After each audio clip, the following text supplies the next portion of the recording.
Imad Dajjal, Imad pemecah belah umat.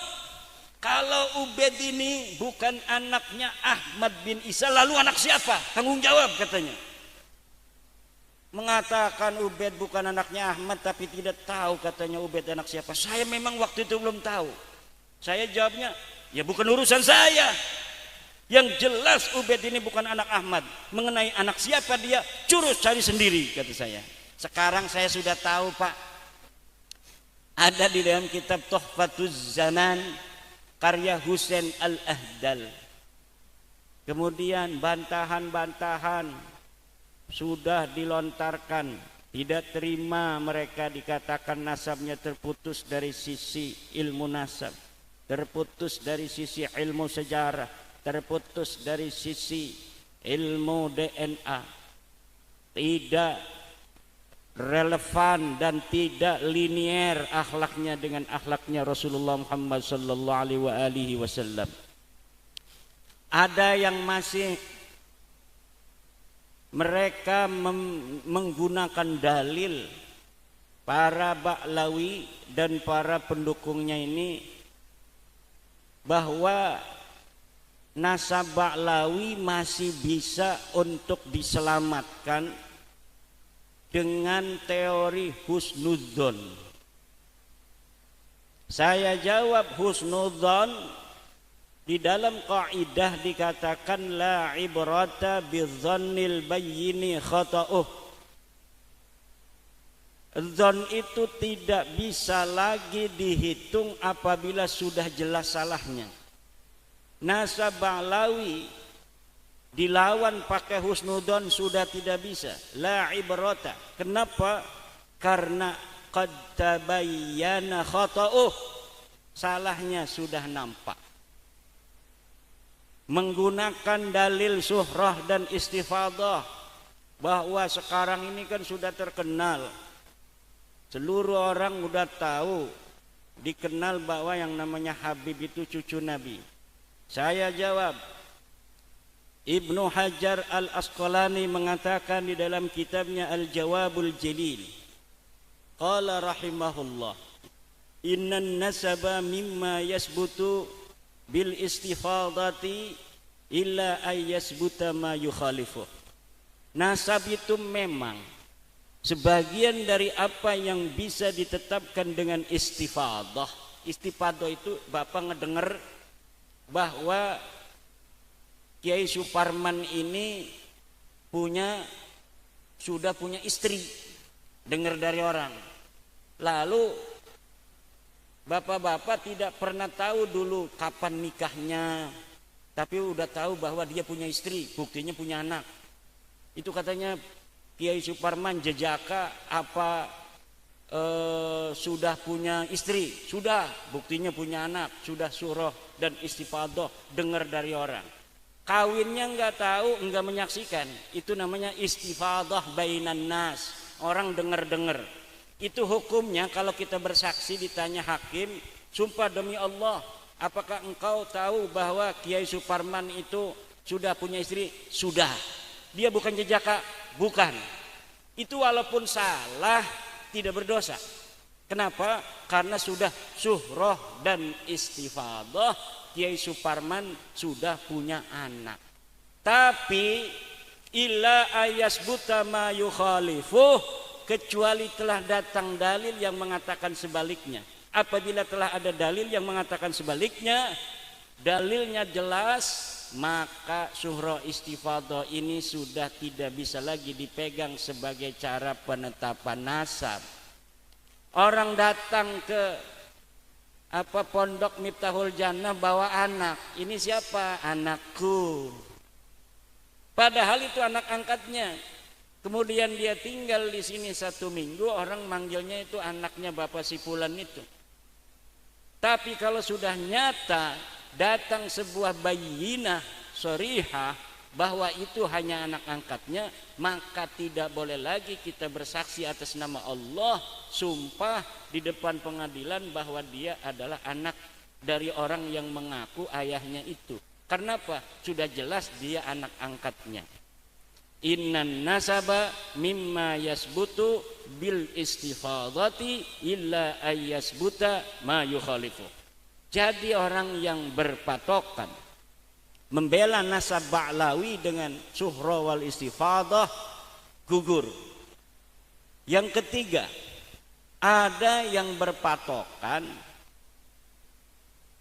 membela nasab Ba'lawi karena taklid kepada Ibnu Hajar, kepada siapa lagi kemarin, Murtadha Az-Zabidi.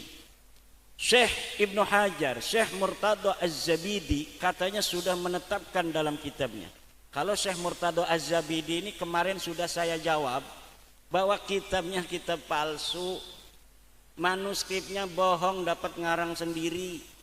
Manuskrip dikarang 50 tahun yang silam, dituliskan karya Murtadha Az-Zabidi. Padahal itu kitab bukan karya Murtadha Az-Zabidi, karya seseorang di Mesir yang bernama Hasan bin Qasim, Hasan Muhammad Qasim.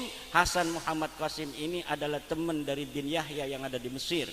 Saya menduga bahwa Hasan Muhammad Qasim ketika menulis itu pesanan daripada bin Yahya ini. Dia mengatakan bahwa saya menyalinnya dari kitab asli yang berupa manuskrip di sebuah khazanah perpustakaan yang ada di Mesir, namanya Khazanah Sadah Al-Wafaiyah. Saya tantang, coba lihat di dalam Khazanah Sadah Al-Wafaiyah ada tidak tulisan seseorang yang mengaku bernama Abdul Mu'ti. Abdul Mu'tinya itu katanya menyalin dari Murtadha Az-Zabidi, kemudian Hasan Muhammad Qasim ini menyalin dari tulisan Abdul Mu'ti. Tidak ada, Pak. Yakin seyakin-yakinnya. Algoritmanya sudah ketahuan. Yang semacam itu bukan hanya di dalam kitab Ar-Raudul Jali karangan Syekh Murtadha Az-Zabidi, tapi dalam kitab Abnaul Imam pun begitu, orang Ba'lawi. Ada sebuah kitab manuskripnya 20 lembaran, kemudian dia diatribusikan sebagai karya Ibnu Toba yang lahir 199 Hijriah, kemudian dicatat di jilidnya tahun yang 400-an Hijriah, dikatakan sebagai abad kelima, tetapi kemudian dicetaknya oleh Yusuf Jamalul Lail yang baru wafat 2 tahun. Lalu itu karangan siapa sebenarnya? Di situ ada Muhammad Abdullah bin Ahmad bin Isa. Betulkah orang yang lahir tahun 199 telah mencatat orang yang wafat 383 Hijriah? Mustahil. Lalu karena dia bingung, di dalam mukaddimahnya dikatakan dia wafat 199, di jilidnya ditulis 400 Hijriah. Bingung itu orang. Jadi ngebohong, tapi juga dia bingung, akhirnya ngacak gitu kitab. Maka kitab Abnaul Imam yang sekarang sedang pegang oleh Pak Muhdor itu sambil marah-marah, Imad Dajjal. Saya dibilang Dajjal. Dajjal itu matanya satu, saya matanya dua. Dajjal tidak suka sholat, saya suka sholat. Dajjal tidak punya pondok, saya punya pondok. Dajjal itu tidak jadi LBM PBNU, saya LBM PBNU. Dajjal itu tidak punya organisasi namanya Rabita Mahid Islamiyah, saya ketua RMI PWNU Banten. Dajjal tidak bisa berfatwa atas nama agama, saya ketua Komisi Fatwa Majelis Ulama Indonesia Provinsi Banten. Masa sebagai Dajjal? Ini kitab abad keempat. Ini kitab abad keempat. Marah-marah, wis luar biasa. Malahnya takut saya ngelihat wajahnya, kan bukan wajah Arab dia mah. Wajah mana kali kan? Takut amat kata saya. Anak kecil takut sama dia. Nah, ternyata setelah dia ngomong kitabnya Abnaul Imam. Lah, ini ketinggalan kereta, Pak. Kita sudah ngomong semenjak kita bikin sebuah tesis 2 tahun lalu. Kita sudah ngomong kitab Abnaul Imam la yuhtaju bihi wa la yu'tamadu alaihi li'annahu kitabun mudallasun mudrajun ilal qidbi akrab. Kitab ini kitab dusta, walaupun tidak sepenuhnya dusta karena ada 20 halaman yang benar.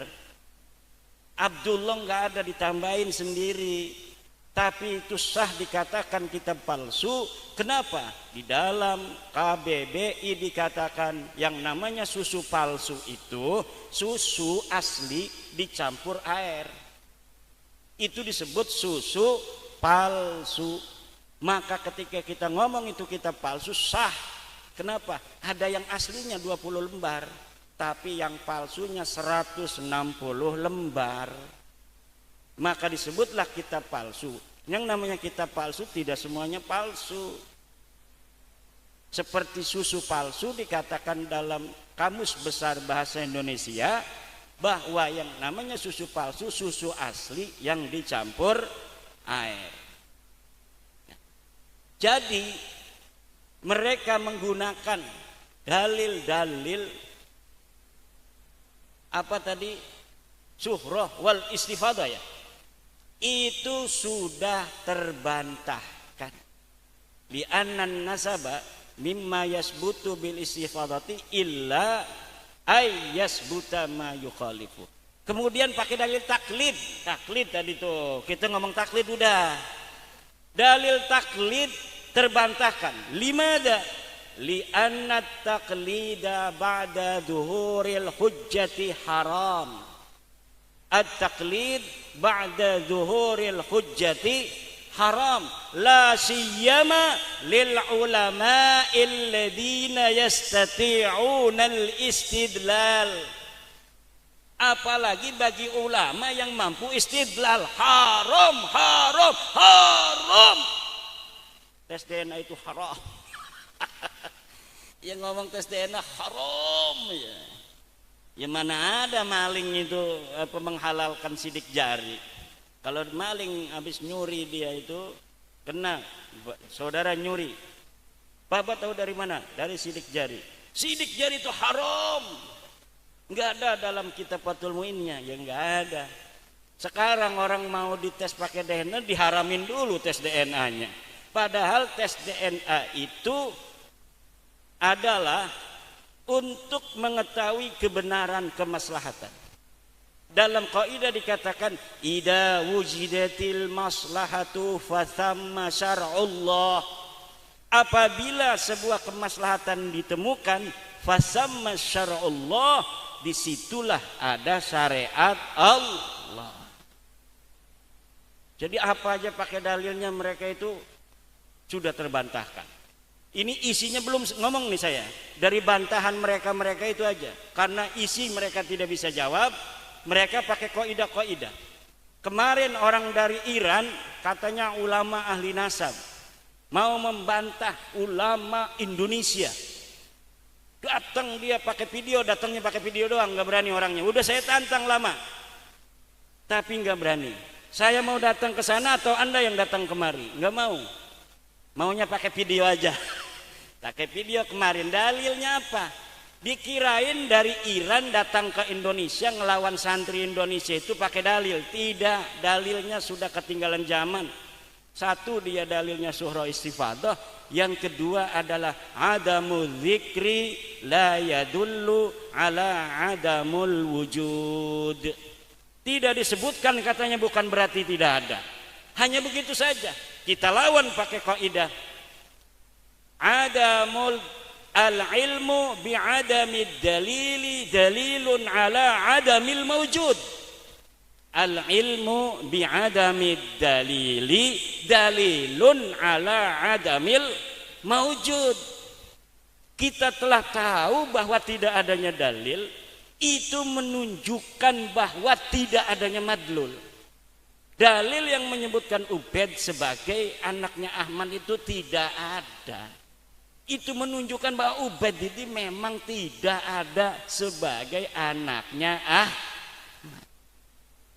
Pakai apa lagi tuh saya Madi Rojai dalilnya? Oh katanya Tidak mesti seseorang yang hidup di suatu belahan bumi itu diketahui oleh ulama yang ada di belahan bumi lainnya. Bisa jadi penulis kitabnya itu hidup di suatu tempat yang jauh dari Ubaid. Ya Ubaid anak siapa? Anak Ahmad. Lah Ahmadnya ditulis. Anak Ahmad yang lain Muhammad, Ali, Husain ditulis. Kenapa Ubaid ini satu enggak ditulis? Jawabannya cuma satu, karena Ubaid itu memang bukan anaknya Ahmad. Dudu anaknya Ahmad, makanya anak lian ditulis. Si Ubaid gimana? Kenapa? Ya dudu anaknya Ahmad. Weh bisa bayar anak wayuan ya. Mana dalilnya kalau anak wayuan? Apakah dikatakan bahwa Ahmad bin Isa punya istri 2, 3? Nggak ada. Bisa jaga gawe-gawe. Buktinya kiai-kiai gening kene ke akeh sing ora duwe rabine roro pada pejiri-pejiri. Pejitet-pejitet rabine siji-siji kabeh.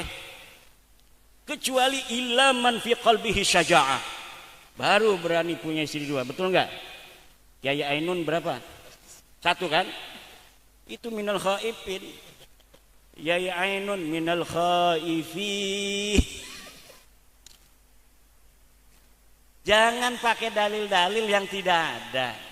Apalagi dalil-dalilnya itu.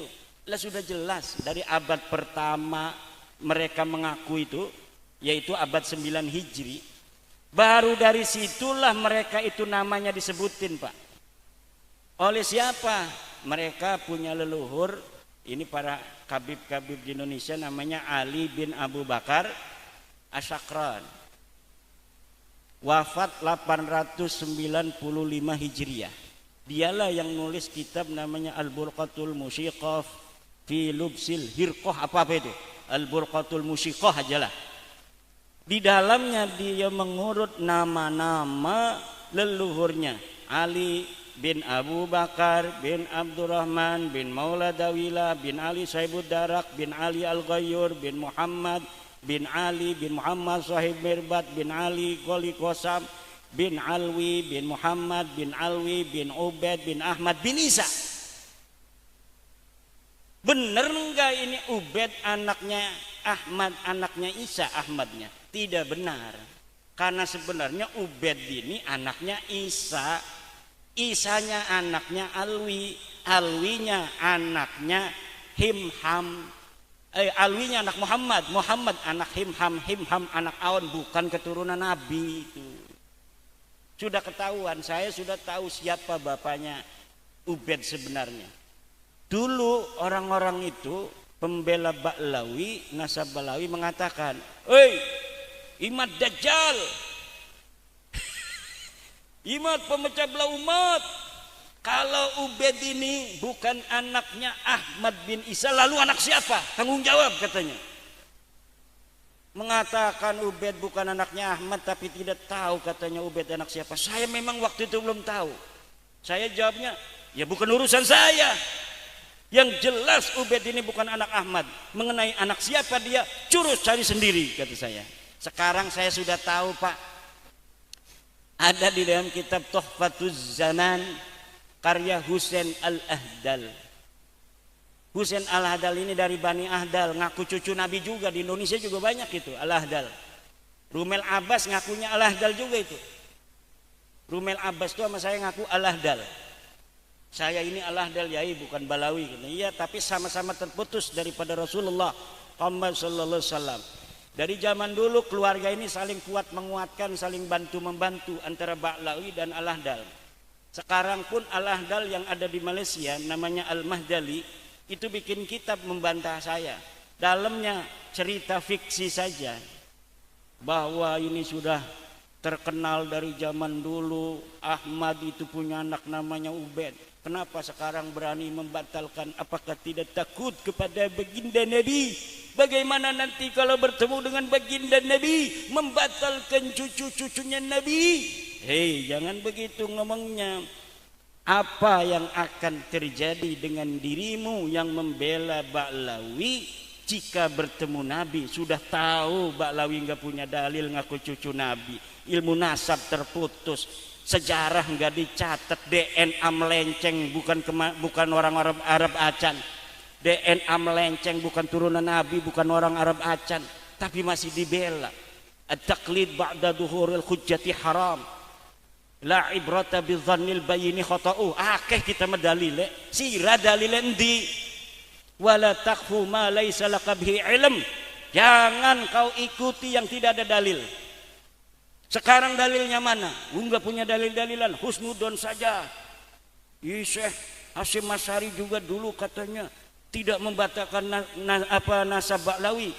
Apakah Mbah Hasyim itu ketika tidak membatalkan nasab Ba'lawi dia mengisbat? Tidak ada, bos. Mbah Hasyim mengisbat Ba'lawi itu tidak ada. Kalau tidak ada katanya yang membatalkan berarti mengisbat, tidak bisa. Orang ketika dia as-sakit, sakit diem, as-sakitu la yunsabu ilaihi qaulun, la yunsabu ilas sakiti qaulun. Kaidahnya ada juga saya di Qaidah Ushul Fiqh. Tidak dinisbatkan pada orang diam itu satu pendapat. La yunsabu lis sakiti qaulun. Tidaklah bisa orang diam itu dikatakan setuju, nggak bisa. Ketika Mbah Hasyim Asy'ari diam terhadap nasab Ba'lawi, tidak bisa dikatakan Mbah Hasyim itu mengisbat. Enti siki satu kalimat dalam kitab Mbah Hasyim banyak mengarang kitab. Mana satu saja Mbah Hasyim mengatakan wa nasabu ba'alwi sahihun bi annahum min dzurriyyatin Nabi sallallahu alaihi wasallam. Itu namanya isbat. Tidak ada, bos. Syekh Nawawi Al-Bantani Banten asli, nggak kayak Imad, katanya Imad Banten palsu. Syekh Nawawi sama saya itu sepupu jauh, bos. Kami dan Syekh Nawawi itu satu keturunan dari Pangeran Sunyararas bin Sultan Maulana Hasanuddin Banten. Kok saya dibilang Banten palsu, Syekh Nawawi asli karena dianggap mengisbat dia? Nggak bisa begitu. Mana dalilnya? Ini katanya dalam kitab Uqudul Lujen, bahwa dikatakan dalam kitab Uqudul Lujen fi syarhi huquqiz zaujain, Syekh Nawawi mengatakan, nih, Al-Habib Abdullah Al-Haddad. Kan ada matan tuh ngomong begitu. Kemudian Al-Habib ini sama Syekh Nawawi diterangkan bahwa Al-Habib inda ba'dihim min duriyatin Nabi. Ismun li duriyatin Nabi aw ma fi ma'nahu, saya lupa. Pokoknya kata Syekh Nawawi, Habib itu adalah panggilan menurut sebagian orang sebagai keturunan Nabi. Sedangkan orang yang banyak mayoritas mengatakan turunan Nabi itu gelarnya adalah Sayyid dan Syarif. Itu namanya al-ikhbar bi bitahdidil Habib lal isbat biqaunihi min dzurriyyatin Nabi. Itu adalah namanya memberitakan maknanya Habib, bukan sedang mengisbat bahwa Habib itu keturunan Nabi, tidak ada. Sering itu Rumel Abbas ngomong-ngomong tentang Mbah Mun. Saya meneliti ini demi menyenangkan hati guru kami Mbah Mun yang sangat mencintai dan mengisbat Ba'lawi. Bos Rumel, mana dalilnya Mbah Mun mengisbat Ba'lawi sebagai turunan Nabi? Kalau saya punya dalil Mbah Mun itu hanya mengisbat Wali Songo sebagai turunan Nabi. Mana dalilnya? Ini videonya. Mbah Mun ada masih di videonya di YouTube. Coba cari Mbah Mun mengisbat Sunan Kudus. Kata Mbah Mun, Sunan Kudus itu Sayyid, turunan Nabi besar Muhammad sallallahu alaihi wasallam. Sekarang mana video yang mengatakan Mbah Mun mengisbat Ba'lawi Habib sebagai turunan Nabi? Enggak bisa itu Rumel Abbas menyampaikan itu. Jawabnya apa? Kalau pengen tahu, jangan lihat di YouTube dong, datang tanyakan sama keluarganya. Keluarganya itu bukan Mbah Mun. Yang Anda katakan itu Mbah Mun. Tapi Gus Naji juga mengisbat. Gus Naji sudah saya jawab dan dalilnya semuanya salah. Kalau tidak terima, ayo kita diskusi dengan Gus Naji atau murid-muridnya. Kalau misalnya ada yang merasa kami punya dalil tentang itu, ndak apa-apa. Wong ini mah forum diskusi kok. Ini kan ilmiah. Ilmiah itu bisa didiskusikan. Jadi sopo bae yang merasa punya dalil boleh. tapi jangan marah-marah. Itu punya dalil marah-marah itu Ba'lawi. Dibilang dajjal lah saya, dibilang pemecah belah umat. Itu ada satu orang bikin buku namanya Idrus Al-Mashhur. Baru semalam itu ada teman mengirimkan PDF Idrus Al-Mashhur. Tapi kelihatannya Idrus Al-Mashhur ini nggak bisa baca kitab. Jadi dia hanya membaca daripada rangkuman-rangkuman tulisan Rumel Abbas. Dia bikin kitab sebuah buku bahasa Indonesia. Yang pertama saya lihat itu adalah masadir. Setiap jawaban-jawaban dari pendukung Ba'lawi yang saya lihat masadir. Hal kana fihi dalilun qabla al-qarni at-tasi'. Apakah di situ ada dalil sebelum abad 9? La yakun. La yakunu fi hadzal kitabi dalilun ala ittisali nasabi Ba'lawi bidalilin ma qabla al-qarni at-tasi' minal hijri. La yakunu. Tidak ada dalil satupun dalam kitab itu yang menggunakan kitab sebelum abad 9 kecuali Abnaul Imam tadi. Abnaul Imam yang palsu tadi semuanya pakai itu. Dan kalau saya tidak mengetahui bahwa itu palsu, mungkin sampai kiamat itu orang pakai dalil itu. Dalil dengan kitab palsu. Sari gati-gati mangko dicekel be salah siji digawa ning tes DNA ya. Jadi ana satu dokter taruh di Istora Senayan. Orang suruh kumpul banyak, satu Ba'lawi yang masih ngaku turunan Nabi di tes DNA, di shooting bareng-bareng, ditungguin hasilnya. Dan tidak boleh bohong, dokter kalau bohong tembak dokternya itu. Misalnya dokternya ini mau ngerekayasa supaya terbukti bahwa Ba'lawi ini bukan cucu Nabi, misalnya dia pendukung saya, nggak bisa. Dia harus ditembak langsung. Begitu pula kalau dia ini pendukung Ba'lawi, dokternya terbukti, harus ditembak. Jadi benar-benar dokternya 9 dokter. Kemudian masing-masing jadi saksi, polisinya siap begini nih pakai bedil. Tidak boleh ada yang bohong. Jadi nanti bersaksi 9. Hasilnya kan keluar tuh di mesin namanya. Ceneng. G. G itu artinya bukan turunan Nabi dan bukan orang Arab. Karena kalau turunan Nabi itu hasilnya J. Kalau G itu bukan turunan Nabi garis laki. Mereka ngakunya turunan Nabi garis laki. Sudah 180 orang yang tes DNA hasilnya G semua. Jangankan dia turunan Nabi, orang Arab aja bukan. Mereka nggak bisa jawab itu. Nggak bisa jawab itu. Yang ada haram. Tes DNA haram. Pemerintah harus melarang orang untuk tes DNA. Ini gimana jadinya orang itu maslahat kok adanya tes DNA ngaku-ngaku turunan Nabi kan harus dites. Ini katanya tesnya haram. Lah gimana? Orang mau masuk perguruan tinggi kan harus dites supaya siapa yang layak, siapa yang tidak. Ini tesnya haram. Harus husnudon saya bisa, maka saya harus masuk ke universitas. Enggak bisa begitu, Pak. Semua ada prosedurnya. Zaman sekarang ngaku turunan Nabi harus sesuai dengan data, harus sesuai dengan dokumen. Mana dokumen sejarahnya kamu, leluhurnya? Ini kitab Tahdhibul Ansab, ini kitab Al-Mazdi, ini Muntaqilatul Talibiyah, ini Syajarah Mubarakah abad ke-6, ini Al-Asili, ini Al-Fahri, ini As-Sabatul Musan, ini Umdatul Talib, ini An-Nafah Al-Ambariyah, ini Tuhfatul Talib. Semuanya harus ada.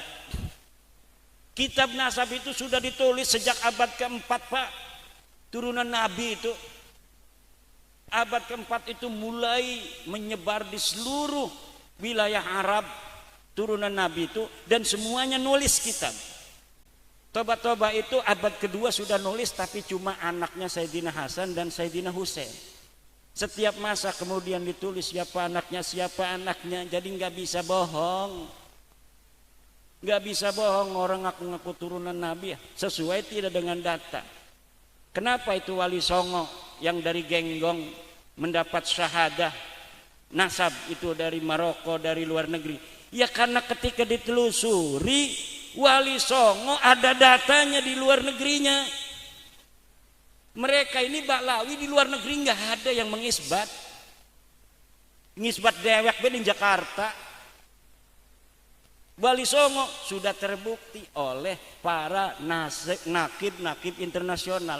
Walaupun kalau saya itu tidak terlalu percaya sama nakib. Saya percayanya sama data. Itu Syekh Mahdi Rojai itu kan sebagian dari nakib itu, dari keluarga dia Ar-Rojai. Tetapi saya nggak percayanya sama data. Nggak usah isbat ini sahih turun Nabi, mana datanya? Datanya kumaha ditetapkan, diisbatkan, bohong sia, neraka urusan sia eta. Ngisbat jelma anu lain turunan Nabi jadi turunan Nabi, eta hukumna haram, hukumna bohong. Wa qad tabayyana rusdu minal ghai. Qad tabayyana rusdu minal ghai, kata Syekh Nawawi Tenara Al-Bantani di dalam tafsir Munir, ay qad tamayyazal haqqu minal batil. Teman-teman nerima beda apa yang hak minal batil daripada yang batil. Qad tamayyaza, qad tabayyana rusdu, ay qad tamayyaza al haqqu minal ghai, ay minal batil. Bimada tamayyaza? Bidala ila wa barahina, dengan dalil-dalil dan burhan-burhan. Tidak bisa orang pengen dihusnudoni sebagai orang soleh tapi nggak pernah sholat. Zaman sekarang kan banyak yang pengen diaku wali tapi sholat tidak eken. Orang pengen diakunya wali, dia bangun masjid sengaja tapi malas sholat. Kenapa dia pengen diaku wali? Supaya kalau misalnya nggak sholat bangun masjid kan itu jadi alibi. Masa iya dia nggak sholat, dia kan bangun masjid tapi nggak pernah dia sholat di masjid yang dia bangun. Dia sholatnya nggak kelihatan di Mekah. Jumat Jumat tidak ada sholatnya di masjid yang dia bangun sendiri. Jangan macem-macem. Dia nggak mungkin tidak sholat. Dia bangun masjid, kasihan sama masyarakat. Berarti dia itu suka sholat, tapi sholatnya nggak ketahuan orang di Mekah. Mekah jeung Indonesia eta bedana 4 jam. Bener lain. 4 jam lamun di dia eta waktu Jum'ah, atau di Mekah mata acan. Di Mekah mangke 4 jam deui karak sholat Jumat. Atuh sholat heula di dia sholat Jumat, engke sholat Jumat deui di Mekah. Pan waktu di dia sholat Jumat eta encan sholat Jumat di ditu mah, di Mekah mah. Bener lain.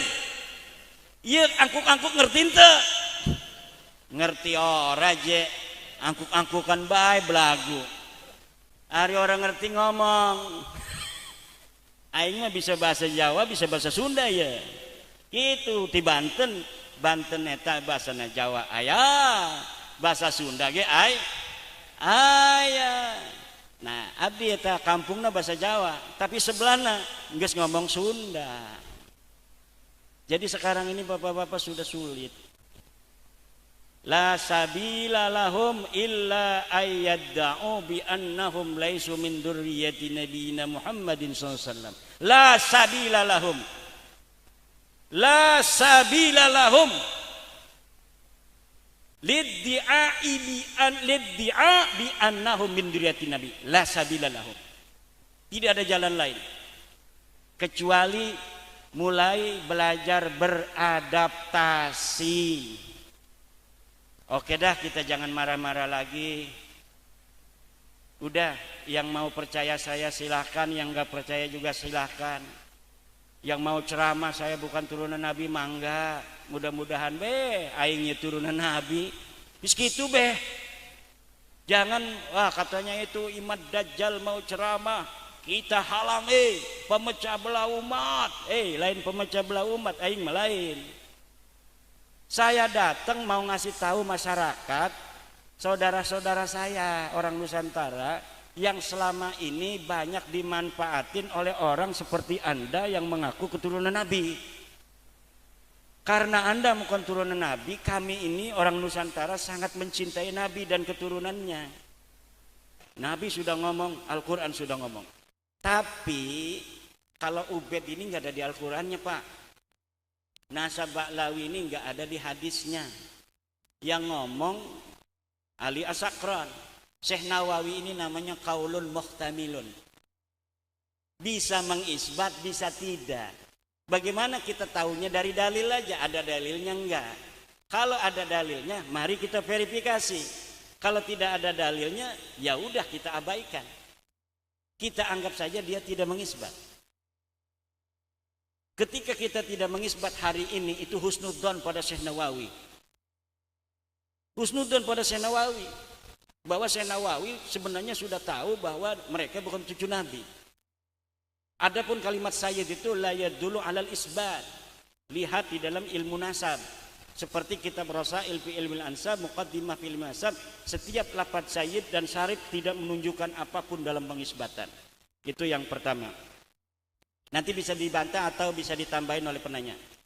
Yang kedua, mardudun la yuqbalu, itu bagaimana thariqahnya? Ya sudah ada. Silakan baca di dalam kitab itu. Rasail fi ilmil ansab, muqaddimat fi ilmil ansab. Itu tentang ilmu nasab secara diroyah. Bagaimana cara kita mengisbat? Mengisbat itu pertama ya harus dengan kutubun nasabin, riq'ah. Kutubun nasabin itu riq'ah, riq'atun nasabin itu kitab-kitab nasab. Di kitab nasab ada enggak? Oh ada katanya ini kitab nasab namanya Tuhfatut Talib. Bahwa Alwi adalah anak Ubed, Ubed anaknya Ahmad. Abad berapa? Abad 10. Ya abad 10. Karena mereka ngakunya abad 9 kok. Coba abad yang sebelum abad 9, ada nggak kitab nasab yang mengisbat bahwa Alwi ini anaknya Ubed? Tidak ada, Pak. Dari mulai kitab abad keempat, Siri Silsilatil Alawiyah, Tahdibul Ansab, abad kelima, Al-Majdi, Muntaqilatul Talibiyah, ini abad kelima semua. Tidak ada yang mengisbat Ubed sebagai anak Ahmad. Di abad ke-6, Syajarah Mubarakah, karangan Imam Fakhruddin Ar-Razi, kitab Al-Asili, kitab Al-Fakhri, kitab As-Sabatul Musan di abad 7-8, tidak ada yang mengisbat. Baru nanti di abad 9 mereka bikin kitab. Disinilah mereka mulai ngaku setelah 550 tahun dari kematian orang yang diaku. Orang yang diaku itu 345 Hijriah. Mereka baru nulis mereka keturunan dia 550 tahun setelahnya, yaitu tahun 895 Hijriah. Hada yadullu bil qat'i ala annahu minal kidbi wazzur. Ini adalah kedustaan dan pemalsuan saja. Yang ketiga,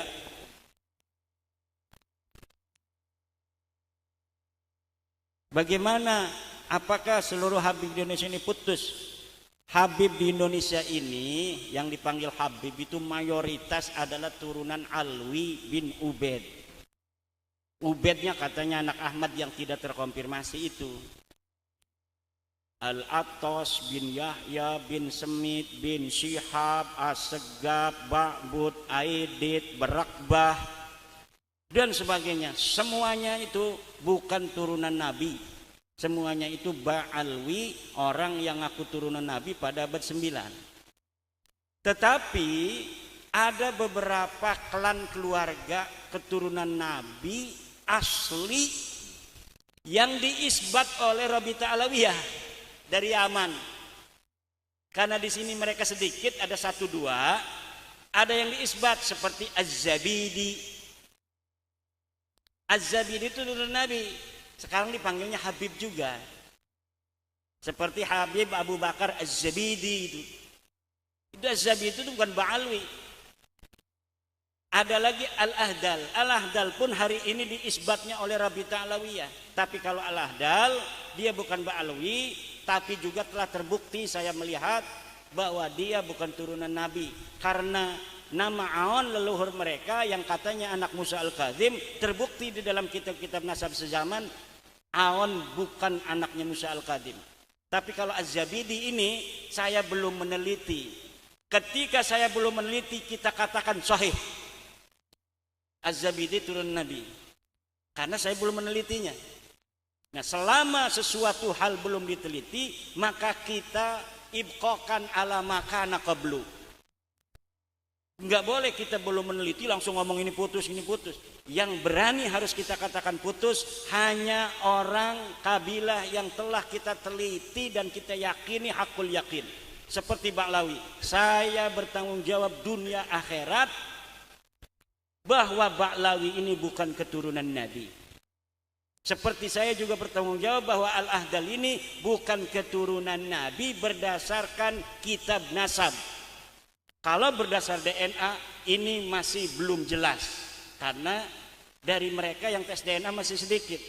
Kalau Ba'alwi ini yang tes DNA sudah 180 orang. Dari Indonesia 187. Dan salah satunya pendukung saya. Yang sudah tes DNA ini pendukung saya 1 orang dan saya akunnya pun yang kendalikan. Jadi kita bisa melihat kebenaran daripada DNA mereka ini. Memang DNA mereka bukan turunan Nabi. Dan kita bisa lihat sedalam-dalamnya DNA mereka karena ini pendukung saya 1 dari Ba'lawi. Kalau yang lainnya itu kita hanya bisa lihat dari pengumuman Google. Ini G, ini G, ini G, ini G. Tapi kita nggak bisa masuk. Hanya mengetahui dia bukan turunan Nabi saja. Tapi 1 orang, dia mau jadi relawan. Akhirnya kita biayain untuk tes DNA. Kemudian akunnya kita yang pegang. Kita bisa kapan saja mau memberikan dalil dan bukti, bisa. Kalau Rabita Alawiyah mau, kita kasih bukti dari DNA mereka yang sudah mendukung saya dalam kajian ini. Terus yang terakhir ini pertanyaan. Punya teman Habib, bagaimana manggilnya? Panggil mantan Habib. Bukan, bercanda itu. Ya biasa-biasa aja, kalau dia lebih tua kita panggil Kang, Mas. Kalau lebih muda kita panggil Dek. Kalau dia alim kita panggil Al-Ustad atau Kiai Muhdor Al-Hamid misalnya. Kan begitu aja kalau dia pinter. Kalau enggak kita panggil Pak aja lah, Pak Muhdor. Kemarin saya panggilnya Pak Muhdor. Karena kita tidak tahu alim apa tidak, cara baca kitabnya enggak standar pelosok enggak. Cara kitabnya enggak standar Lirboyo, kemarin baca kitab dia enggak standar santri-santri pelosok, enggak standar santri-santri Lirboyo, enggak standar standi Banten. Santri Banten, santri Jawa Timur, Jawa Tengah ada standarnya, Bos. Ada cara baca mana yang benar, mana yang salah. Standarnya itu sudah jelas. Orang bisa diketahui sampai mana dia dakik di dalam ilmu nahwi was sarfi itu dari baca kitabnya. Kalau pengertian orang-orang yang belajar di Mesir, di Yaman itu walaupun nahu sorobnya kurang bagus, dia bisa baca kitab. Tapi sama orang-orang Indonesia bisa disalahin walaupun dia lulusan Mesir itu. Kenapa? Di sana ilmu nahu sorobnya enggak hebat kayak di Jawa. Saya bilang makanya ulama Indonesia jangan sembarangan. Walau ngomong Arabnya kurang pati paseh, tapi tahu orang Arab salah ngomong itu. Jadi orang Arab kalau ngomong bisa disalahin oleh santri-santri Indonesia. Jangan macam-macam. Yang banyak hafal Alfiah itu santri Indonesia daripada santri Mesir, daripada santri Yaman. Santri Indonesia yang paling banyak hafal Alfiah, yang paling banyak bisa baca kitab itu santri Indonesia. Yang layak menjadi mujtahid itu santri Indonesia. Kenapa? Belajarnya harfan-harfan min bismillah ila wallahu a'lam bisawab. Mereka di sana sekarang ini belajarnya enggak kayak dulu. Dulu hebat-hebat. Sekarang belajarnya kayak di kuliahan. Ngambil satu bab, buka kitab anu, bab anu, tapi tidak dari bismillah, barokahnya kurang. Makanya jangan bangga-bangga anak luar negeri, mondok di Indonesia aja, jadi pinter, jadi ulama besar. Tapi jangan sampai mau taklid melulu. Alfiyah hafal, kadang-kadang ada yang hafal Bukhari, hafal Quran banyak di Indonesia, hafal Bukhari ada. Di Banten ada yang hafal Quran, hafal Fathul Mu'in, coba bacanya aja susah. Santri Pelamunan, sekarang udah agak tua dia, umurnya bisa saya, itu hafal Fathul Mu'in, hafal Bukhari, tapi nggak pernah ngaku-ngaku hebat, biasa aja. Maka jangan inferior kita sebagai bangsa Indonesia.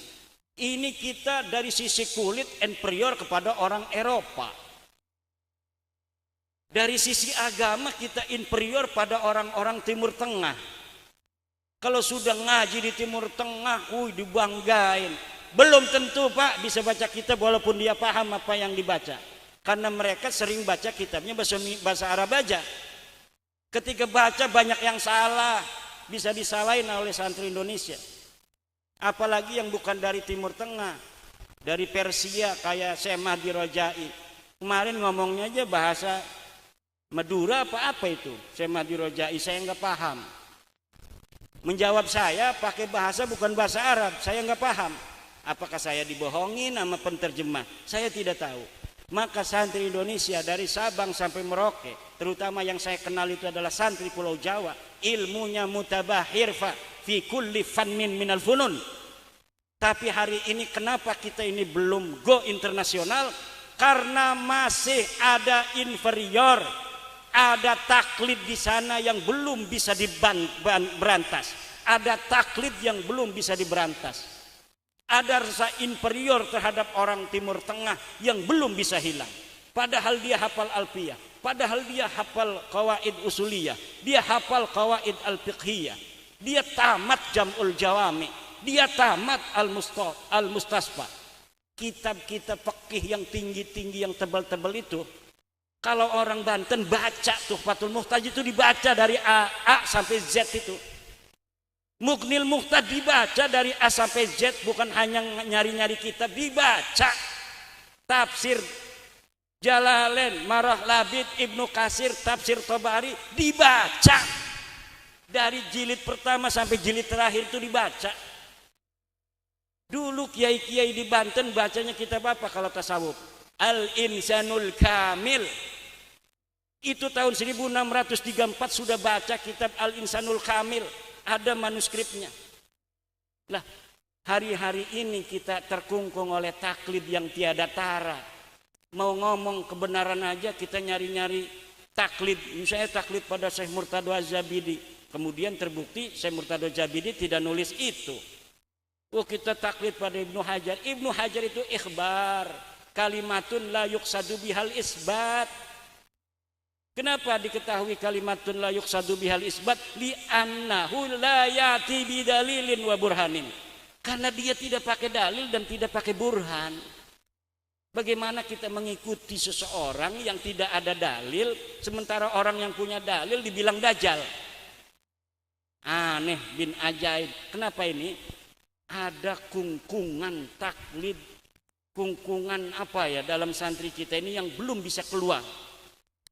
Insya Allah barokah bab nasab ini, tahun depan Indonesia santri-santri Nusantara akan terbebas dari kungkungan inferioritas sebagai bangsa Nusantara, kungkungan taklid yang tiada tara, sehingga kita apa saja di dalam masalah agama menunggu fatwa dari Darul Ifta, menunggu fatwa dari Mesir.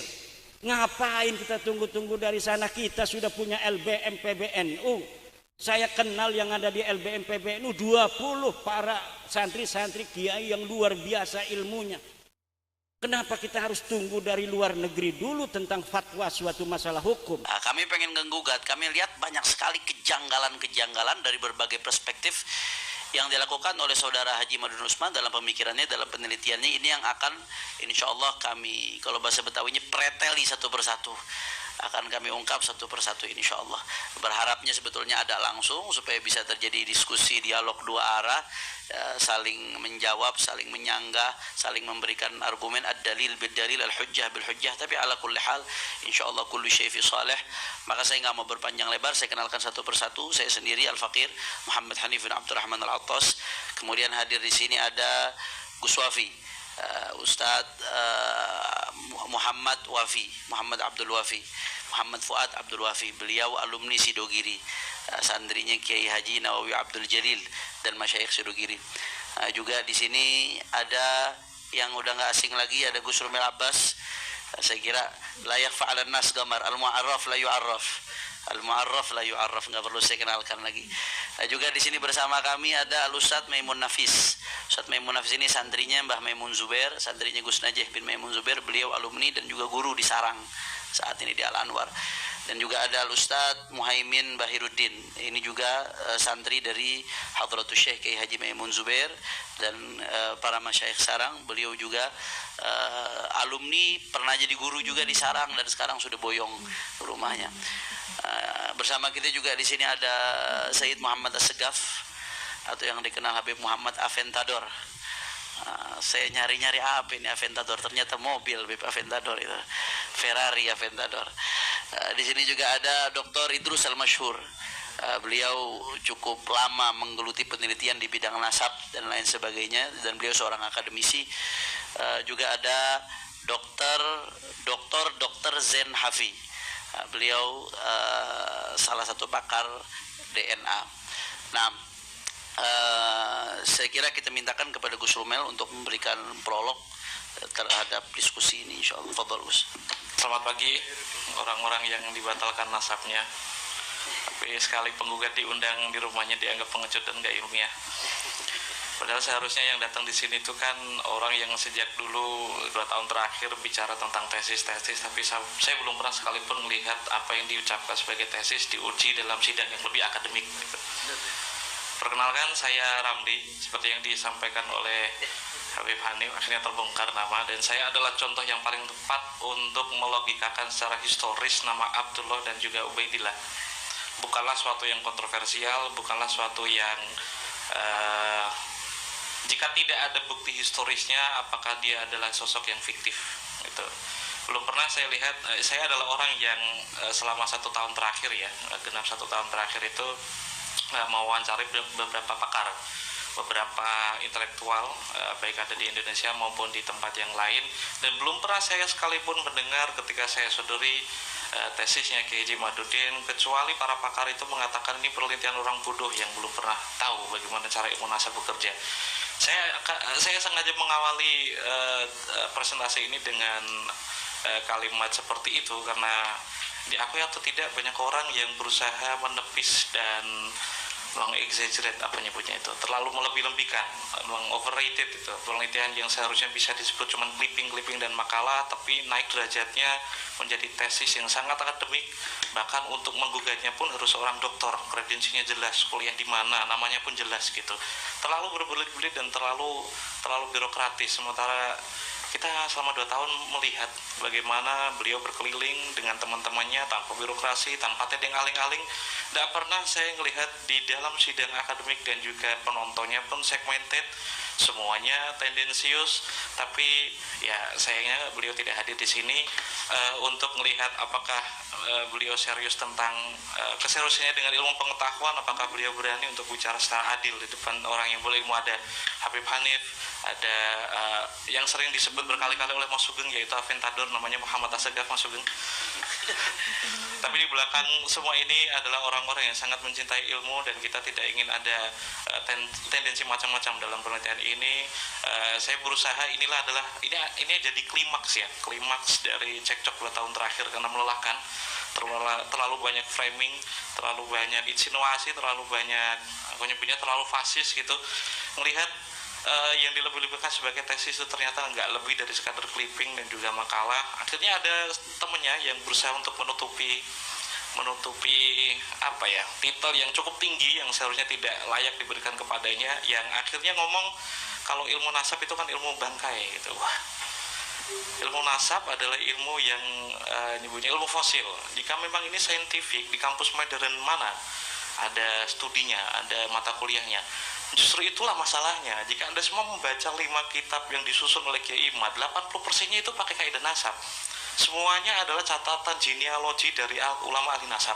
80% tentang catatan historiografi atau catatan genealogi dari kitab-kitab nasab. 10%-nya dia memakai sentuhan dikit-dikit tentang studi kritik historis. 5%-nya lagi improvisasi tentang YDNA. Sisanya lagi 5%-nya tentang framing, nggak ada yang lain gitu. 80%-nya dia tidak memakai apapun kecuali kitab nasab. Sementara temannya sendiri ngomong kitab nasab atau ilmu nasab itu kitab bangkai. Lalu kita mau bicara tentang apa? Musalamatnya seperti apa? Musalamat, saya sebut musalamat itu karena titik pokok atau mahalun niza. Kita harus bertemu dalam perdebatan dengan sudut pandang yang kita sepakati terlebih dahulu. Ilmu nasab secara genealogi bisa dilihat atau kita uji dengan berapa macam tools. Jika itu ilmu nasab, maka harus menaati kaidah ilmu nasab. Jika itu kaidah historis, maka harus menaati kaidah historis.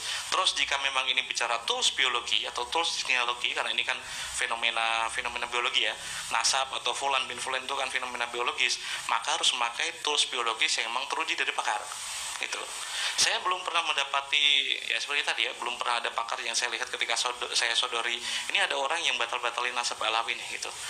Kaget itu seperti mengira kalau Mbah Hashim itu mengharamkan rokok gitu untuk Nahdlatul Ulama maksudnya, atau ada Basul Masail di NU yang mengharamkan rokok gitu. Suatu hal yang kayaknya itu nggak mungkin. Ketika dia mengklaim, atau teman kita senior kita yaitu Bang Haji Rumah Irama mengklaim kalau sampai hakul yakin, apaan sih sampai hakul yakin, semalam ternyata beliau memberikan semacam argumentasi. Dia sampai hakul yakin itu karena tiga macam telah sejarah, telah filologi, terus telah YDNA. Oke kawan-kawan, saya akan berusaha mengawali presentasi ini dari sudut pandang sebuah sejarawan. Ilmu sejarah itu tidak 100% bicara tentang kebenaran dokumen. Kita bicara tentang bukti historisnya. Bukti ada banyak, termasuk oral history atau mulut ke mulut, riwayat ke riwayat. Itulah kenapa semua kajian historis itu tidak sepicik para penggugat Ba'alawi yang mendudukkan kebenaran historis hanya berdasarkan kebenaran dokumen. Kitabnya mana, manuskripnya mana. Jika itu yang kita pakai, maka Imam Bukhari, Sahih Muslim, dan juga Sahih yang lain kita pelangi yang jaraknya itu 150 tahun atau mungkin 2 abad lebih dari baginda Nabi akan kita batalkan. Ilmu sejarah tidak sepicik itu. Jika itu yang kita pakai, maka kita akan berpikir secara bengkok. Semua cerita di masa lalu akan tidak berguna dan tidak ada artinya. Nah, itulah yang disebut dengan kritik histori, dan begitulah cara kerja seorang sejarawan. Nah, hingga akhirnya saya mendapati banyak orang yang selalu mengajukan pertanyaan-pertanyaan tesis. Satu-satunya yang ilmiah dari kritiknya Kiai Imad tentang nasab genealogi Ba'alawi adalah di mana sumber atau bukti material dari Syuro Stifadoh. Menurut dia terputus 550 tahun terhitung dari Imam Ubaidillah hingga 895 dari penulis Al-Barqah Al-Musyiqah, Sayyid Ali bin Abi Bakar As-Sakran. Nah, hitungan itu pun sudah pernah saya jawab ketika menghadirkan satu naskah tunggal yang berjudul Jurus Safaf yang ditulis tahun 820, sudah menulis nama Ubaidillah. Kitab itu ditulis ketika Sayyid Ali bin Abi Bakar As-Sakran baru berumur 2 tahun. Itu tidak pernah dijawab secara metodologis, secara filologis. Yang selalu bicara filologis pun mengatakan bahwa Wazir itu sahadah keturunan dari Sayyid Hasan bin Ali.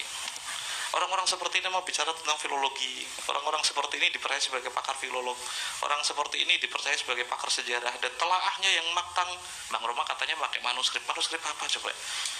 Satu kali pun saya belum pernah lihat para penggugat itu memakai studi filologi dan berdasarkan manuskrip. Sekadar contoh, nanti untuk detail akan saya tunjukkan ke dalam presentasi. Ini cuma prolog, nanti teman-teman melanjutkan tentang telaahnya tentang Jurus Safaf yang tidak dia terima ya, karena Abdullah sudah disebutkan sebelum Sayyid Ali, orang yang digugat itu.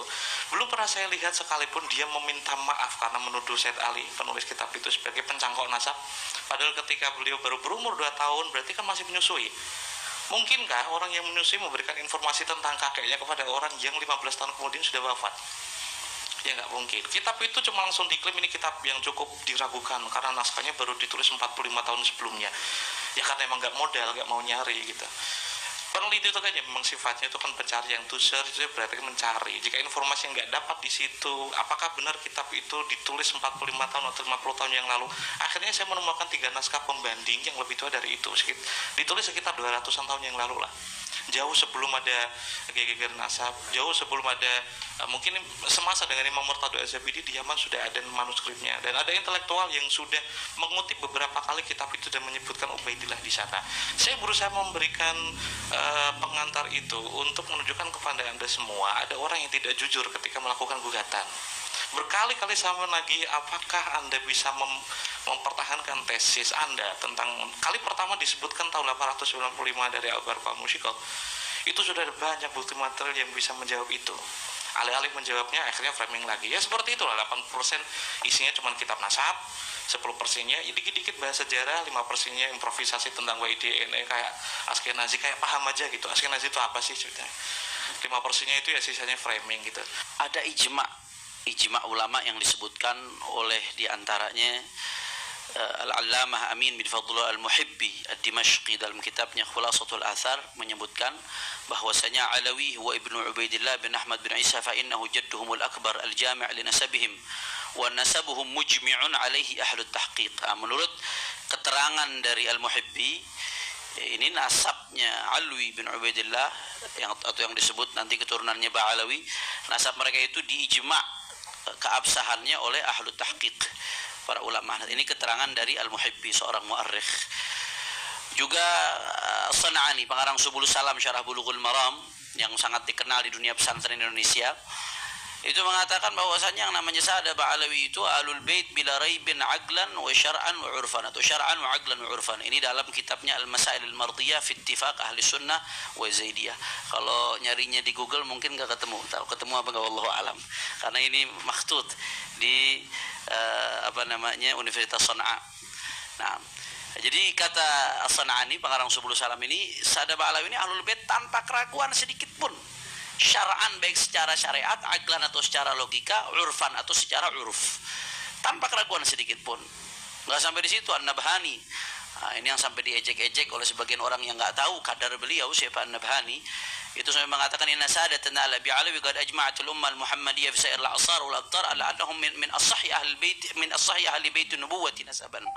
Dalam kitabnya Riyadhul Jannah fi adhkar al-kitab was sunnah, An-Nabhani mengatakan demikian. Termasuk Ahlul Bait yang paling absah nasabnya menurut ijma adalah Sa'ad Ba'alawi. Dan ini sedikit yang saya kutip. Di luar itu ada catatan internal, di luar itu ada catatan para nasabah yang begitu banyak yang nggak mungkin saya kutip satu persatu di sini. Bahkan ada seorang peneliti dari Oman, Sayyid Ahmad bin Awad bin Alwi Al-Ibrahim Ba'alawi, itu sampai nulis kitab judulnya Idharul Haqiqah li Mudda'i Kashfil Fadhiha Al-Ilmiyah. Di dalam membantah Haji Imad, itu beliau memuat nggak kurang dari 180 referensi non Ba'alawi. 180 referensi dari non Ba'alawi yang menyatakan keabsahan nasab Ba'alawi, atau menyatakan keabsahan status mereka sebagai Husaini, atau menyatakan keabsahan status Sada Ba'alawi sebagai Sada atau Ashraf. Itu nggak kurang dari 180, bahkan di sini yang saya muat 150 lebih. Saya ingat saya itu nggak kurang dari 180. Nah, ini luar biasa. Jumlahnya nggak kehitung. Itu ya baru yang tertulis dari non Ba'alawi. Belum yang tidak tertulis. Belum yang nggak kejangkau. Mana da'il hasar. Kami nggak mengatakan kami udah mencakup semuanya di sini. Nah, anehnya nih, setelah hampir 1000 tahun Sayyidina Ali bin Ubaidillah, baru muncul ada satu orang setelah hampir 1000 tahun yang tahu-tahu yang mengatakan Ubaidillah itu bukan anak Ahmad bin Isa. Sehingga keturunannya bukan keturunan Ahmad bin Isa. Kalau bukan keturunan Ahmad bin Isa, berarti bukan keturunan Rasulullah SAW. Dan menariknya, dia mengatakan dengan sangat yakin Ba'alawi mustahil tersambung Rasulullah SAW. Mustahil, kata dia. Nah, ini kalau mustahil berarti dia pasti benar. Kalau dia pasti benar, berarti semua ulama itu tadi itu semuanya salah. Ini yang bikin saya tergelitik untuk meneliti, apa iya ulama-ulama besar sebanyak itu salah?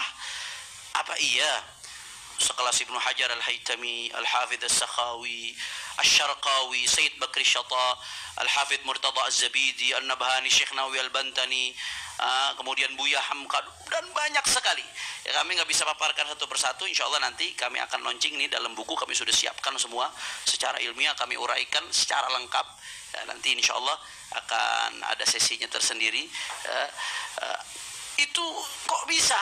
Jadi hanya dia yang benar, kalau mustahil tersembung berarti itu semuanya salah tuh. Semuanya nggak ngerti.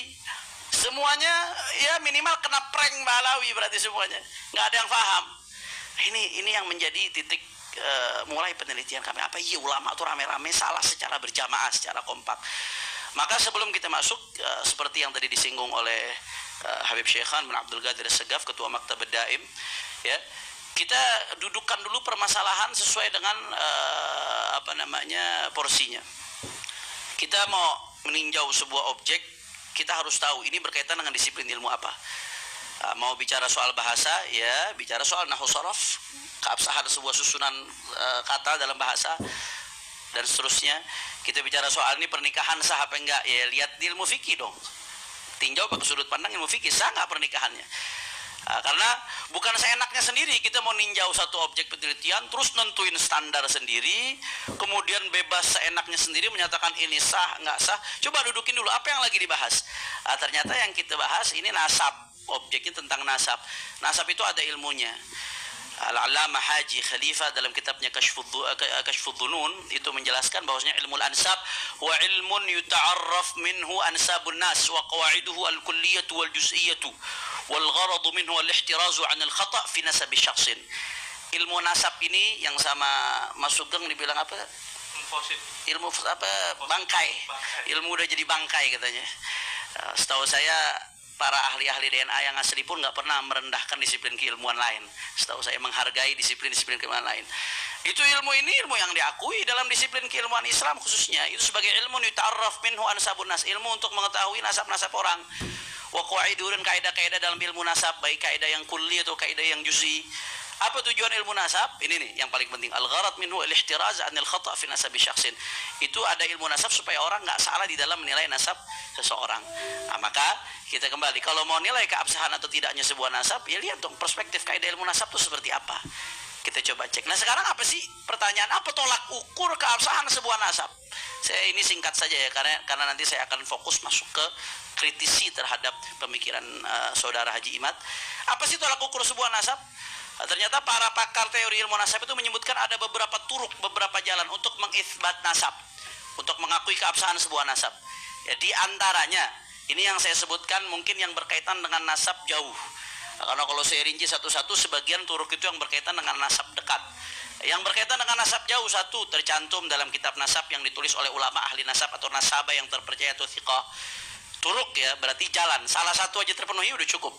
Yang kedua, tersebar luasnya serta terkenalnya nasab tersebut atau yang dikenal dengan syuhra istifadah. Sekiranya nggak mungkin yang menyebarkan itu sepakat dusta. Nah, ini termasuk jalan yang mujma' alaih, ijma' madzhab Islamiyah, ijma' bahwasanya syuhra istifadah, terkenalnya sebuah nasab, populernya sebuah nasab tanpa ada yang membantah satupun dari masa ke masa itu, ya, itu adalah termasuk salah satu cara menetapkan keabsahan sebuah nasab. Ini ibarat-ibarat ini saya nggak perlu baca satu persatu ya, terlalu panjang kalau saya baca. Di antaranya ini nih, singkat saja. Wa qad wada'a a'immatun nasab kama fi ad-durar as-saniyah wal ishraf wa syakl al-badi' wal mudhish al-mutrib wa ashara ilayhi nuzzar al-ansab kama madha wal qassar wal najfi wa ibn tabtaba ila an qal taq'idan wa istiqa'an min asy-syari'ah turuqan fi itsbat an-nasab. Ada cara-cara yang memang diambil dari syariat untuk mengisbat nasab. Apa saja? Satu, syahadat a'immat nasab al-mu'tabarin ala sihhatin nasab, kesaksian para ulama-ulama nasab yang otoritatif, yang mu'tabar tentang keabsahan sebuah nasab. Kemudian as-sama' al-fashi wa huwa istifadatu dzikri 'inda al-'am wal khassa, tersebarnya sebuah nasab dan seterusnya dan seterusnya. Ini turuk, ya, cara-cara di dalam mengisbat nasab. Satu saja terpenuhi, ya kayak kita mau ke Bogor, bisa lewat jalan tol, bisa lewat Depok, bisa lewat Bekasi, muter ke Cibarusah. Ada banyak jalan, satu aja kita tempuh tuh sampai ke Bogor, berarti itu namanya turuk. Nah, nanti akan kita bahas. Ada turuk, ada syurut. Turuk itu beda dengan syurut. Ya. Nah, ini jadi secara garis besar ulama nasab itu setidaknya kalau yang berkaitan dengan nasab jarak jauh ada dua. Satu, diakui oleh ulama nasab, atau ada bahasa lain khattun nasabah, dicantumkan dalam kitab nasab ulama-ulama nasab yang mu'tabar, yang otoritatif. Yang kedua, syuhra istifadhah, keterkenalan sebuah nasab. Itu merupakan cara tolak ukur mengakui keabsahan sebuah nasab, khususnya yang jarak jauh, yang sudah ratusan bahkan sampai ribuan tahun. Nah, pertanyaannya sekarang, nasab Ba'alawi apakah memenuhi standar tersebut? Ini simpel sekali, simpel sekali. Apakah nasab Ba'alawi memenuhi standar tersebut? Nasab Ba'alawi dicantumin nggak sama para nasabah? Diakuin nggak? Kemudian ketersambungan nasab Ba'alawi itu udah masuk syuhra istifadhah nggak sebagai Husaini, sebagai keturunan Sayyidina Husain bin Ali bin Abi Thalib? Sederhana saja standarnya itu, kalau menurut perspektif ilmu nasab. Ternyata faktanya, sebagaimana kami uraikan di buku ini panjang lebar, itu keabsahan nasab Ba'alawi diakui oleh para nasabah yang mu'tabarin. Di antaranya Muhammad Kadzim bin Abil Futu al-Yamani al-Musawi, di situ Abdullah sebagai anak Ahmad bin Isa. Begitu juga Muhammad bin Husain as-Samarqandi, Sayyid Dhamin bin Syadqum, kemudian nasabah Abu Alamah, kemudian Al-Hafidh Murtadha Az-Zabidi sampai nulis kitab Ar-Raudhul Jali, kemudian juga sampai menulis catatannya terhadap Al-Musyajjarul Kasyaf. Begitu juga Syekh Syaraf Al-Ubaidiri, walaupun bukan sumber primer kita temukan, tapi melalui sumber sekunder, ada yang mengutip dari Murtadha Az-Zabidi. Sumber-sekunder itu kan juga dipertimbangkan di dalam ilmu sejarah, ilmu riwayat, ilmu nasab, dan seterusnya. Intinya ini sebagian saja yang saya masukkan. Intinya para nasabah di kitab-kitab nasab mereka yang mu'tabar mengakui nasab Sa'dah Ba'alawi. Kemudian yang kedua, bukan hanya di kitab nasab, ternyata data yang ada di kitab nasab ini ditunjang oleh data dari selain kitab-kitab nasab. Itsbatnya pakai kitab nasab. Tapi kalau kita mau cari jejaknya, data itu ditunjang dari kitab-kitab sejarah, kitab asanid, kitab sabat, ya banyak sekali. Lagi-lagi nanti silahkan, ini insya Allah akan kami buka kitab ini secara publik, siapapun nanti akan bisa mendownload pada waktunya. Itu akan kami uraikan panjang lebar siapa saja para sejarawan, kemudian para ulama syariah, ulama-ulama besar sekelas Ibnu Hajar Al-Haytami, Al-Janadi, kemudian Ibnu kurang dari 140 kurang lebih di buku tersebut insyaallah. Kemudian juga belum lagi ulama Nusantara, Syekh Nawawi Al-Bantani, Hadratus Syekh Hasyim Asy'ari, Syekh Abdul Hamid Qudus, Ki Soleh Darat, Syekh Mahfud Turmusi, Syekh Mukhtar bin Atarid Al-Jawi Al-Bogori, Profesor Dr. Abdullah bin Nuh, begitu juga Musidud Dunya Syekh Yasin Fadil, dan masih banyak lagi baik kitabatan atau nutqan. Juga syuhra istifadhah. Thariqah yang kedua untuk menetapkan keabsahan nasab syuhra istifadhah. Apakah nasab Ba'alawi diakui secara syuhra istifadhah? Ya, jelas. Nanti akan diuraikan secara pandang lebar oleh Ustaz Muhaimin Bahiruddin dari Sarang. Beliau alumni Sarang. Kemudian juga di sini dikatakan wa kutubut tarikh tafihatun bil alaf min tarajimil alam jazimatun anna fulan ibn fulan qurasyiyyun hasaniyun husainiyun syaibiyun ila akhirih wa lam yadhkuru li haula awamid an-nasab wa lam yashtarituha wa ma dzaka illa li syuhratihim bitilka al-ansab wa sifattuha. Ya, banyaknya kitab ulama yang secara serentak nyebutin Ba'alawi, Husaini, mereka Sa'dah, Asyraf, dan seterusnya. Banyaknya kitab-kitab ulama yang menyebut mereka sebagai Husaini saja walaupun nggak nyebutin amudun nasab. Itu nggak lain dan nggak bukan menjadi indikator keabsahan syuhra istifadhah di mata para ulama-ulama tersebut. Nanti akan kita bahas secara gamblang insya Allah. Nah, kesimpulannya, kalau kita mau pakai tolak ukur ilmu nasab dengan dua turuk tadi, nasab Sa'dah Ba'alawi hukumnya sah. Makanya Sayyid Mahdi Rajai dalam takrir beliau sebagai seorang pakar, sebagai seorang ahli yang hidupnya didedikasikan untuk meneliti nasab, bukan dadakan ya, bukan meneliti nasab dadakan, hidupnya didedikasikan untuk meneliti nasab tahqiqan wa kitabatan, itu dengan tegas mengatakan ya bahwasanya Sa'dah Ba'alawi min khilal ibnihi Abdillah al-ma'ruf bismi Ubaidillah wa laqad ishtaharat sihhatu nasabi Sa'dah bin Alawi min haythul fiqh wa ilmi al-ansab wal haqa'iq at-tarikhiyah al-mukhtalifah wa taqarir ulama nasab mundu qurun. Yang namanya Mahdi Rajai ini An-Nasabah mengatakan nasab Ba'alawi sah dan keabsahannya itu populer dari segi ilmu fikih, dari segi ilmu nasab, dari segi fakta sejarah, dan dari segi takrir keterangan-keterangan dari ulama nasab mundu qurun semenjak berabad-abad, tanpa keraguan sedikit pun beliau mengatakan ini. Nah, sekarang berarti dari sini kita udah bisa paham ternyata ulama-ulama yang banyak itu nggak salah, mereka udah benar. Secara perspektif ilmu nasab, ulama-ulama tadi itu udah benar. Nah, kalau ulama udah benar, kemudian ada yang mengatakan nasab Ba'alawi mustahil tersambung, berarti yang ngomong mustahil tersambung itu yang bermasalah. Bukan ulama yang rame-rame yang salah. Dari mana bermasalah ini, Saudara Haji Imad? Kami setidak-tidaknya mengidentifikasi. Setelah kami teliti bersama-sama, kami duduk bersama-sama, kenapa kok orang ini bisa nabrak semua ulama? Kenapa bisa nganggap semua ulama ini salah? Padahal faktanya kalau ditimbang pakai tolak ukur ilmu nasab, dia yang salah. Apa? Setidak-tidaknya kami lihat ada 9 penyimpangan Saudara Haji Imaduddin Usman. Poin besarnya, nanti masing-masing poin ini akan ada perinciannya satu persatu. Yang pertama, dia mengkaji ilmu nasab dengan mengabaikan dan menabrak tatanan ilmu nasab. Nah, kemudian yang kedua, menentang, mengabaikan, bahkan merendahkan pengakuan para ulama mu'tabarin terhadap keabsahan nasab Ba'alawi. Yang ketiga, kesesatan logika. Yang keempat, memfitnah para ulama. Yang kelima, khianat ilmiah. Yang keenam, melakukan kebohongan publik. Yang ketujuh, menjiplak pemikiran orientalis dan tokoh-tokoh non-aswaja. Yang kedelapan, tidak mempunyai kompetensi dalam ilmu nasab. Dan yang kesembilan, dengan gampangnya membatalkan nasab menggunakan hasil tes DNA. Nanti itu akan dibahas satu persatu. Saya akan fokus ke yang pertama dan yang kedua. Ini saya baru mau masuk ke substansi. Yang pertama, Imad ini nabrak tatanan ilmu nasab, Saudara Imad. Jadi ini ada testimoni.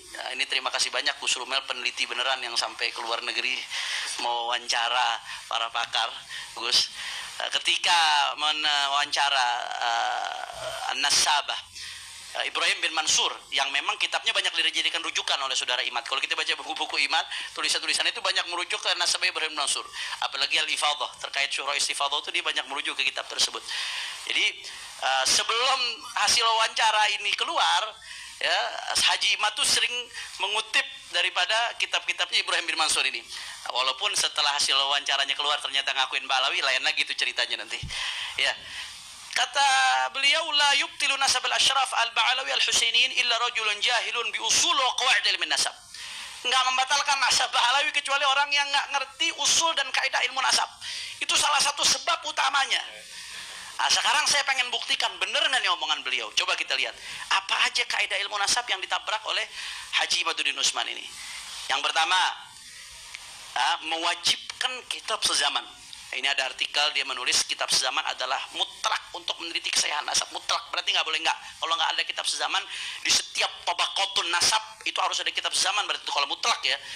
Kalau nggak ada berarti nanti nggak sah sebuah nasabnya. Kalau bahasa beliau kitab sezaman atau yang mendekati. Nah, sekarang saya pengen urai dulu. Kita lihat mata rantai dari kesimpulan Imad ini, ada mata rantai yang hilang. Kita perhatikan baik-baik. Pertama, mata rantainya kita urut nih. Imad mensyaratkan kitab sezaman sebagai syarat mutlak. Yang kedua, para habaib dianggap tidak memberikan syarat yang diminta Imad. Mata rantai yang ketiga, karena tidak ada kitab sezaman, Imad haqqul yaqin, pakai qaf. Haqqul yaqin, bahwa nasab Ba'alawi rungkat dan para muhibbin Imad bersorak riang gembira. Ini dari satu ke dua ini ada mata rantai yang harusnya dilompati. Apa yang dilompati? Seharusnya tuh kita sebelum beralih ke yang kedua nanya dulu dalam ilmu nasab, apakah kitab sezaman merupakan syarat mutlak dan satu-satunya syarat untuk mengkonfirmasi sebuah nasab? Ini dilompati. Jadi langsung ahlan wa sahlan, nggak ada kitab sezaman berarti rungkat, berarti batal. Ajib. Pertanyaan yang belum dijawab, kitab sezaman itu syarat atau bukan dalam ilmu nasab? Nah, setelah kami teliti dalam buku-buku kitab-kitab teori ilmu nasab, ya, ternyata nggak ada satupun ulama yang menjadikan adanya kitab sezaman itu sebagai syarat mutlak. Syarat mutlak keabsahan sebuah nasab nggak ada. Yang ada apa?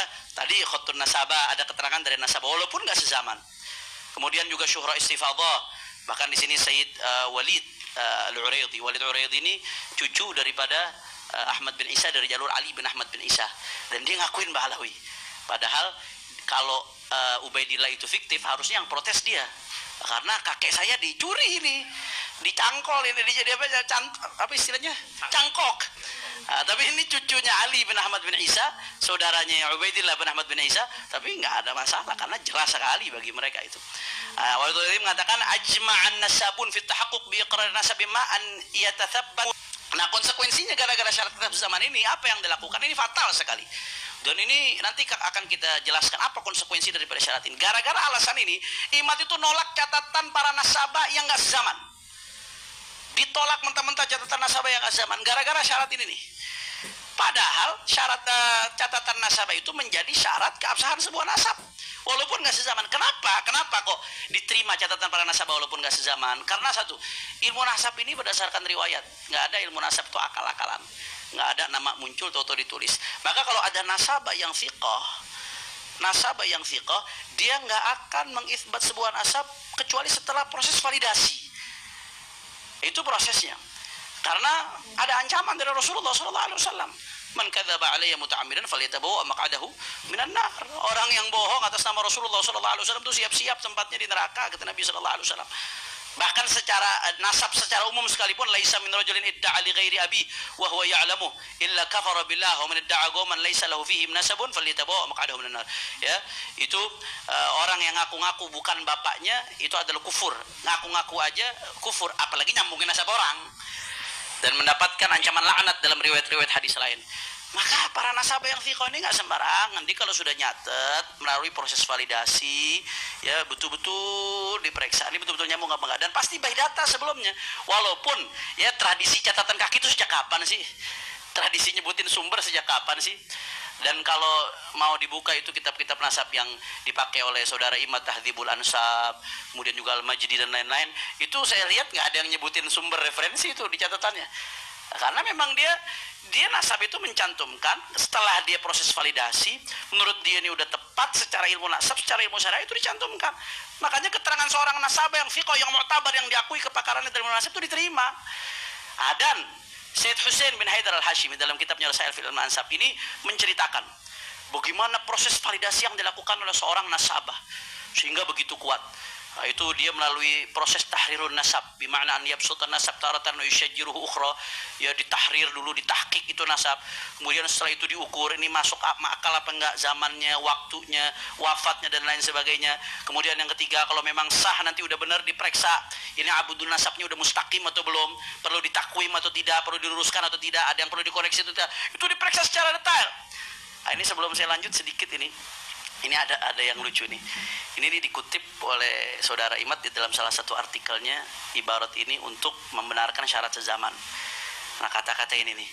Nasabah itu kalau sudah memvalidasi nasab, wa yuwathiq hadhihi tabaqat min al-masadir al-mu'tabarah ma amkan ila akhir tabaqatin yumkinu tawthiquha wa takhrijuha min tilkal masadir. Nah, ini oleh Imad dikatakan ini sebagai syarat untuk menilai keabsahan sebuah nasab. Padahal begitu saya buka ke kitab aslinya, itu Syed Hussein bin Haidar al-Hashimi lagi cerita, ini loh proses nasabah kalau lagi memvalidasi sebuah nasab.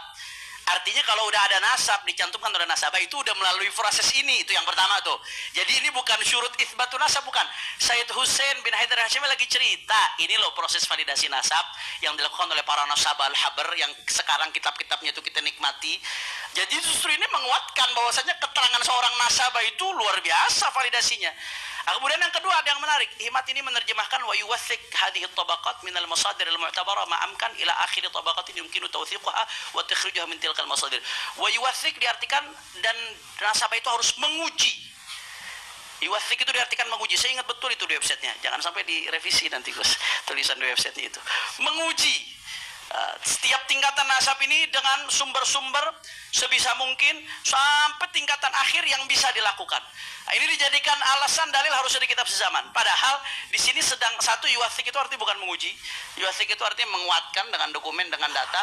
Dan itu pun di sini bukan syarat mutlak, maamkan sebisanya, kalau bisa ya bagus. Kalau nggak bisa terus nggak semerta-merta nasab itu dianggap batal. Kalau ada kitab sezaman ya bagus, luar biasa. Tapi kalau enggak, ya nggak semerta-merta kitab itu dianggap, nasab itu dianggap batal. Jadi itu. Jadi kenapa?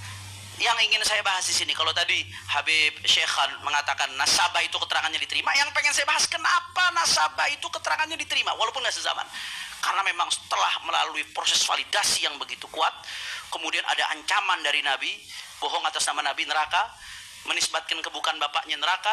Bahkan Ibnu Hajar juga memberikan postulat bagaimana seorang itu ulama harus punya ghirah, Jangan sampai ada orang yang intisab ke Rasulullah Shallallahu Alaihi Wasallam ya, bighairi yang padahal dia nggak berhak, nggak nyambung nasabnya, tapi dia pura-pura nyambung. Itu jadi ghirahnya para ulama betul dalam menjaga kemudian nasab Rasulullah SAW. Sehingga seorang nasabah itu keterangannya walaupun nggak sezaman, sudah barang tentu dia wajib untuk mengambil data dari yang sebelum-sebelumnya, sehingga apa yang dia cantumkan itu harus sudah terverifikasi menurut standar ilmu nasab dan ilmu syariat. Nah, dan ini pola yang dilakukan dalam ilmu nasab sejak awal. Ini dalam kitab Usul wa Qawaid fi Kashfi Mudda'i Syaraf wa fi Kashfi Mudda'i Syaraf karya Ibrahim bin Mansur juga. Di sini dikatakan walaisatir riwayah fadlan an wathiqatin nasab syai'an muhdatsan la aslahu fi ilmi nasab bal nasab qama 'ala riwayah faha kutubun nasab al mutaqaddimah ka kitab nasab Quraisy limu'rij bin Amr ibn al Harith as-Sadusi. Ini tahqiq a'lam, mesti ditahqiq, mesti dipastikan. Wa jamharatun nasab ibn al-Kalabi Hisham bin Muhammad ibn Sa'ib tahun 204, yang tadi tahun 195. Wa ghairiha min al-kutub kullaha hagamat al-riwayah. Kitab-kitab nasab yang paling awal sekalipun nasab Quraisy, kemudian jamharat nasab itu baru ada tahun 195 wafatnya mualifnya. Dan tahun 204. Artinya apa? Nasab yang diceritakan nasab orang-orang yang ratusan tahun sebelumnya.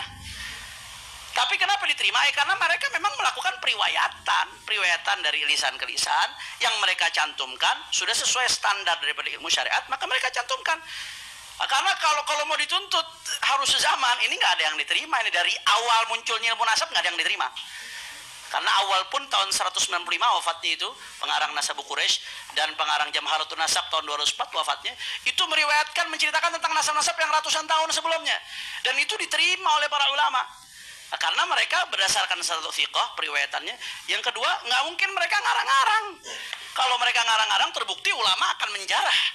Ulama akan kompetensi dia sebagai seorang nasabah dan kethiqahannya akan diserang oleh para ulama. Itu yang pertama. Kemudian ada contoh-contoh. Ini saya kasih contoh-contoh real.